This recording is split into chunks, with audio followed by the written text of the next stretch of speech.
Assalamualaikum warahmatullahi wabarakatuh. Kembali di Pesona Paspa Podcast. Saya Dani Medio. Saya sekarang dapat tamu yang ini lumayan kaget juga, saya istimewa. Yang nanti saya akan jelaskan nih. Di depan saya ini ada beberapa sepatu yang sekarang lagi memang tren. Ini hasil karya anak bangsa yang kita harus bangga dengan karya anak bangsa. Kita sapa David CS Ilot. Selamat pagi Pak David. Ya, pagi. Pagi nih ya, pagi apa siang ya? Oke, Mas David, saya panggilnya Mas ya, boleh ya? Ya, siap. Mas David ini Sobat Tani, pendengar podcast Pesona Paspa, adalah pemegang lisensi hasil karya bangsa tentang biosilika sekam padi. Apa hubungannya dengan Pak David nih, dengan sepatu? Ternyata bahan dari sepatu ini adalah salah satunya adalah biosilika sekam padi. Nah, nanti kita akan tanya sama Mas David ini, kok mau menjadikan bahan itu menjadi sepatu yang sekarang konon katanya sepatunya itu sudah dipakai oleh Bapak Menteri Pariwisata Bapak Sandiaga Uno. Kita tanya-tanya kepada beliau ya. Pak David atau Mas David nih, ini gimana nih sepatu biosilika ya, biosilika sneakers ya, sepatu sneakers. Ini animonya, kenapa Mas David kok dari Tri Angkasa Lestari Utama ya PT mau memperbanyak ini, mau memproduksi ini dengan bahan baku yang ya menurut saya ini lumayan spektakuler ya, biosilika sekam padi yang atau Mas David punya cerita, saya berani ini karena begini Mas David. Silakan Mas cerita. Iya, sejak tahun 2017 Pak, mulai banyak customer yang UK, New Zealand, mereka tuh minta yang komponen sepatu yang tingkat bionya tuh minimal 90%. Ramah lingkungan berarti. Lingkungan. Nah, oke. Nah, waktu itu saya belum tahu bagaimana cara untuk mencapai itu, Pak. Karena kan kita misalnya pun gunain karet alam, tapi kan pengisinya kan masih tambang, aditifnya masih tambang. Nah, waktu itu saya belum tahu. Nah, saat itu saya 2018 itu ngelihat Pak Dede kan di Botani. Oh, penelitinya ya? Peneliti dari Balai Besar Penelitian dan Pengembangan Pasca Panen, Badan Litbang Pertanian. Ya, saya lihat Pak Dede lagi sharing tentang biosilika. Saya waktu itu pikir, wah ini bisa dipakai kan untuk pengisi. Kalau komponen karetnya plus pengisinya aja kan udah di atas 90% kan. Nah, maka waktu itu saya temui sesudah beliau presentasi. Nah itu kerjasamanya dimulai di situ. Dari situ. Karena Mas David mendengarkan presentasi dia di Botani ya. Botani. Oke, saya tadi tunggu dulu. Pengisinya, berarti ini alasnya ya, Mas David, alas sepatunya itu. Kita untuk soal sepatunya itu. Untuk solnya ya. Oke. Ya, soal sepatunya itu kan ada komponen utama, ada elastomelnya. Ada pengisinya kan dalam bentuk bubukan. Nah, kita biasa pakai silika tambang kan. Oke. Nah, kita coba ganti pakai biosilika. Nah, di tengah perjalanan ya kita nemuin tantangan-tantangan ya Pak ya. Karena memang nggak semudah itu dicampur jadi kan gitu kan. Betul. Nah, sesudah sekian tahun akhirnya saya menemukan keunggulan positifnya itu. Dengan biosilika dia tetap slip resistance Pak. Kalau misalnya kita pakai silika tambang, dia begitu masuk semakin banyak semakin licin Pak. Semakin banyak semakin licin. Nah, tapi kalau yang ini enggak, dia meskipun banyak dosisnya, tetap dia gripnya bagus. Satu, kedua dia bouncingnya tetap bagus. Keempukannya. Bouncing ya. Jadi terus tadi dripnya tinggal licin. Terus? Nah, dan juga memang diuji biodegradable-nya ada indikasi itu works Pak, yaitu dengan dia sesudah sekian tahun makin keras gitu Pak, makin keras begitu bisa sobek gitu. Jadi semakin lama semakin mengeras. Jadi memang ada positif ada negatif ya Pak ya. Iya. Nah negatifnya memang dia sangat reaktif dengan ozon, dengan cuaca, Iya. sehingga dia sesudah sekian tahun jadi makin kaku gitu Pak, makin keras. Oh. Tapi bagi customer yang memang peduli lingkungan itu penting, karena sesudah sekian tahun dia mau ada kepastian untuk didekomposisi kan Pak. Ini bagaimana nih gitu iya. kan. Nah dengan biosilika itu ya jadi dimungkinkan Pak gitu. Silika tambang ya enggak gitu. Yang silika tambang enggak ya? Enggak. Kalau yang ini malah bisa Bisa suatu saat ya. Artinya ya ramah lingkungan lah ya. Ramah utama lingkungan, itu lah betul. yang wow, ini Mas David keren banget ya, ini karya anak bangsa. Dan tadi saya lihat udah nyebutin negara luar. Ini memang diekspor.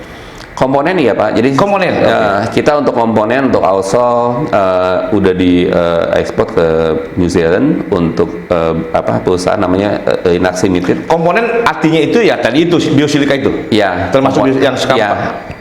Jadi kita ada 2 proyek Pak. Kita punya brand sepatu Oke. Node, tapi Node ini pun menjual komponennya Pak. Kita dukung brand lain. Gitu. Jadi diversifikasi usaha nih ya. Iya. Ya. Produk. Ya, karena kita butuh waktu untuk meyakinkan customer lokal mengenai si brand Sepatu. Node ini. Node, ya.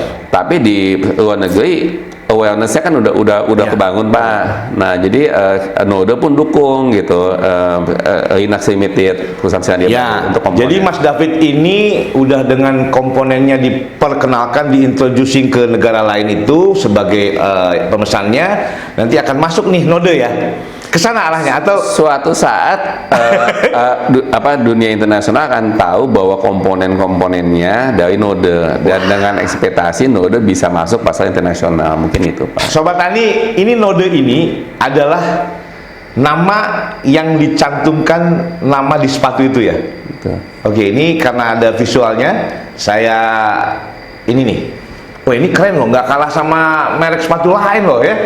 Dan ini loh yang tadi yang dibilang solnya ini berbahan baku biosilika dari sekam padi. Ya. Wah, ini karya anak bangsa loh. Mas David ya, Mas David bangga nggak ini? Ya, Bangga banget. upaya setengah mati Pak. saya tahu nggak segampang semudah ini loh punya gua dan beli dong, nggak semudah gitu ya. Jadi bagaimana memperkenalkan ini dan membuktikannya kepada masyarakat ya.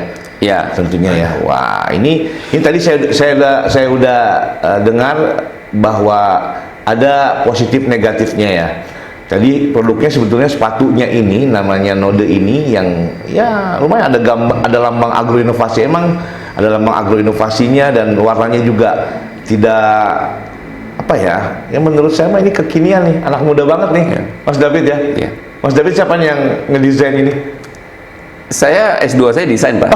Pantesan. S2 gitu ya. saya manajemen desain. Oke. Jadi saya paham desain juga sih. Jadi paham banget ya kekinian yang tadi saya bilang ada salah satu ya merek sepatu yang keren. Nah, Mas David ini ada bilang tadi anti sobek, tahan ya, bukan anti sobek, ketahanan sobek tadi yang dibilang tadi ya. Anti slip Pak. Jadi Anti slip. ya. Oke, anti slip.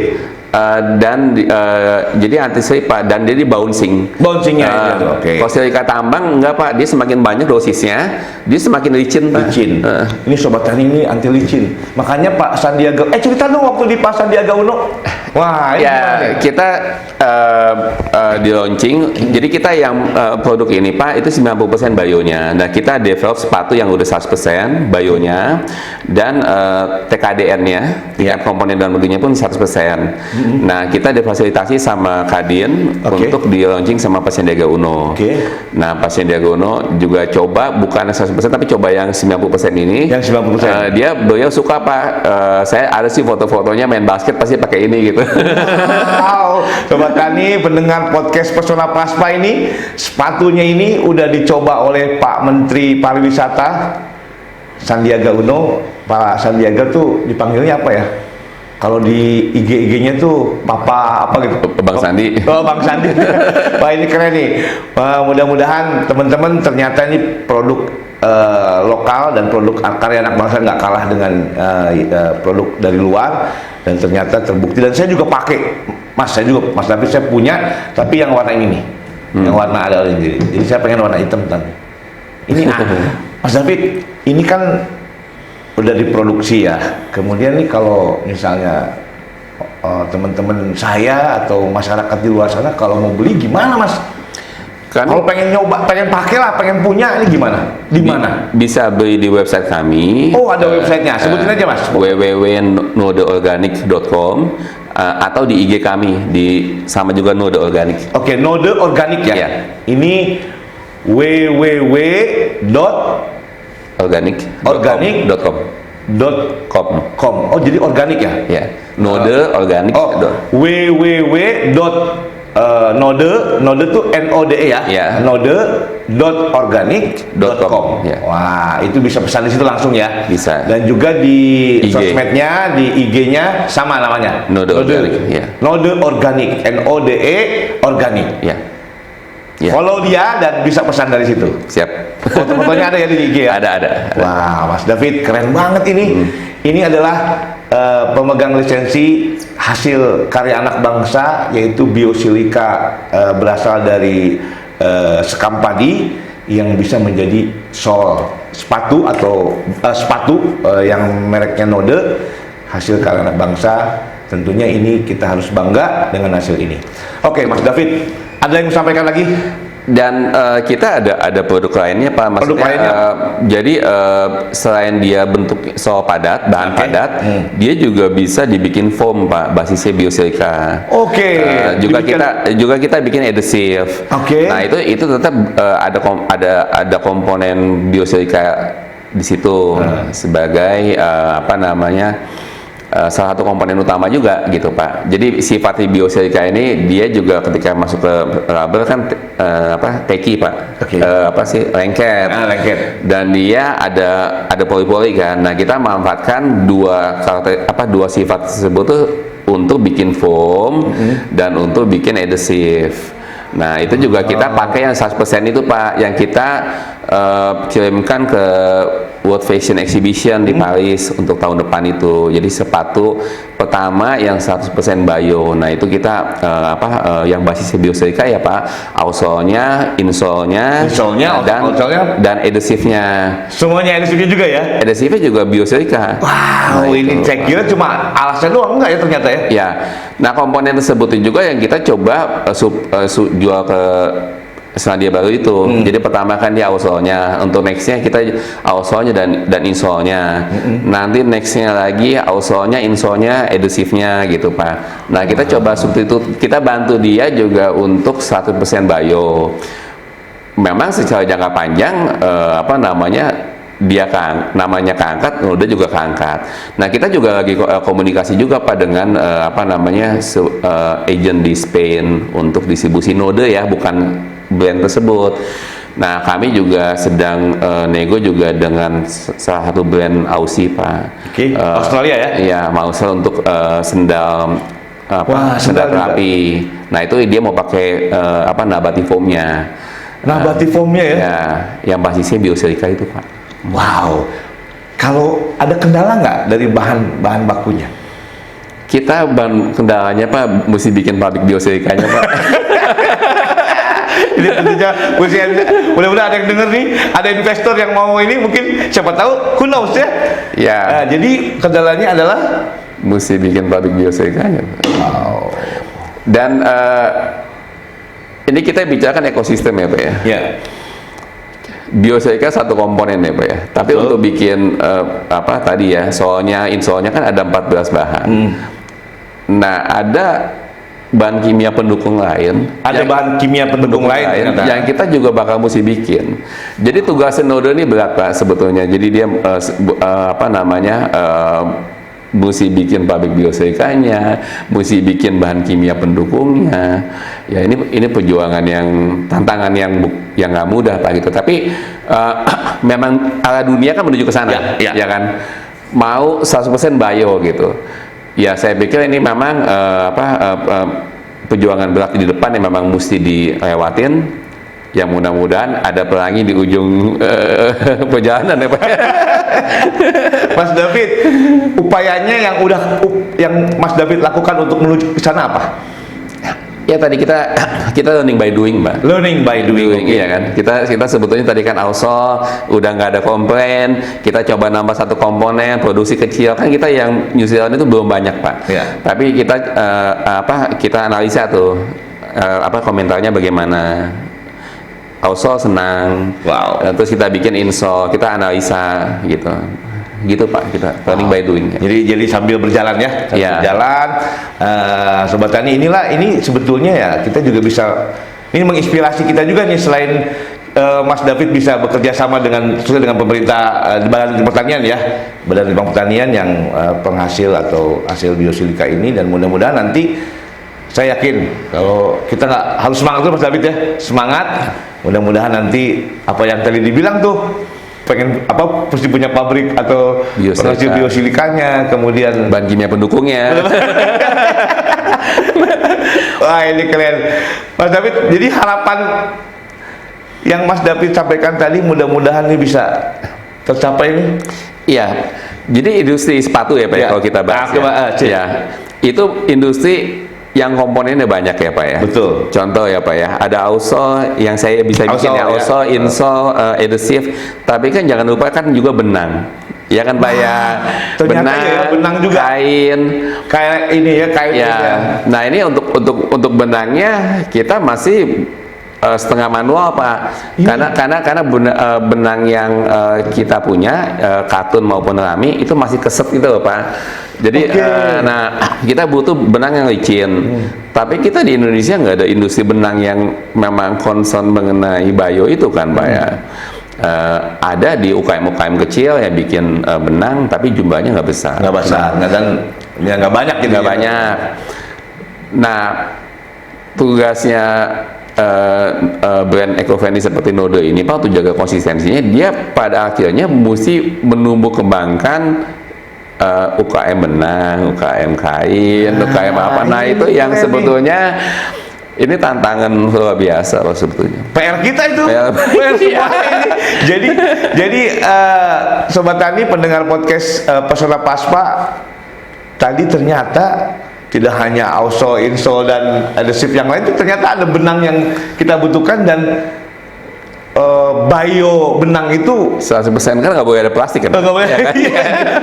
belum banyak ya, dan ya jumlahnya kecil Pak. Jadi untuk mendukung ya, ternyata sepatu ini buatnya juga nggak gampang ya Pak. Ya, untuk tali sepatu contohnya Pak ya. Tali sepatu kita tali sepatu nggak ada, bahkan Indonesia nggak punya industri tali sepatu kan. Oh iya bener ya. Akhirnya kita mesti import dari Vietnam kan. Ini import dari Vietnam. Iya. Nah itu tantangan juga tuh. Kalau emang kita mau bio 100% bio ya, kita harus benar-benar dari yang tadi itu mesti dipenuhi ya. Dan Indonesia memang pada akhirnya memang mesti mematangkan ekosistem tersebut ya Pak. Karena memang hampir semua new development, bahkan brand sepatu yang luar negeri yang bikin sepatu di Indonesia itu kan berupaya ningkatin komponen bio-nya Pak. Ya. Nah di Indonesia kan nggak ada. Nah pada akhirnya semua komponen tadi itu ujung-ujungnya mesti import. Ujung-ujungnya kita jadi hanya tukang jahit ya Pak ya. Akan bagusnya kalau bisa jual komponennya, dapat untung, jahitnya juga dapat untung nggak ya? Tapi yang kalau kita nggak kejar itu, yang kita sayangkan nanti takutnya jadi hanya tukang jahit aja Pak. Iya kan? Itu. Jadi kalau perlu dari kita semua ya. Betul. Kita juga bisa menjual bahan-bahan tadi. Iya. Kita juga bisa membuatnya. Kita juga bisa. Wow. Jadi keuntungannya itu harusnya seperti itu ya Mas David ya. Iya, mudah-mudahan ya pemerintah yang bekerja yang punya wewenang situ ya memperhatikan seperti itu ya. Wow, keren nih. Tentunya kolaborasi lagi. Betul. Kata kuncinya kolaborasi. Dan ini Sobat Tani, saya ada lagi yang sampaikan Mas David? Ya. Mumpung di sini, apa? Cukup sih Pak. untuk yang itu ya. Oke. Mudah-mudahan Mas David ini kita bisa terus berkolaborasi dengan stakeholder lain, tidak hanya dengan Kementerian Pertanian, tidak hanya dengan mungkin yang lain, tapi kita maju terus. Ini PR kita yang tadi Mas David bilang. Sobat Tani, pendengar podcast Pesona Paspa, saya senang banget nih. Ini juga pengetahuan buat saya. Ternyata untuk kita mendapatkan sesuatu yang kita harus kolaborasi, dan tentunya upaya yang kerja keras yang benar-benar dan dukungan dari beberapa pihak yang nantinya akan menghasilkan sesuatu yang baik. Dengarkan terus podcast Pesona Paspa. Salam Pasca Panen.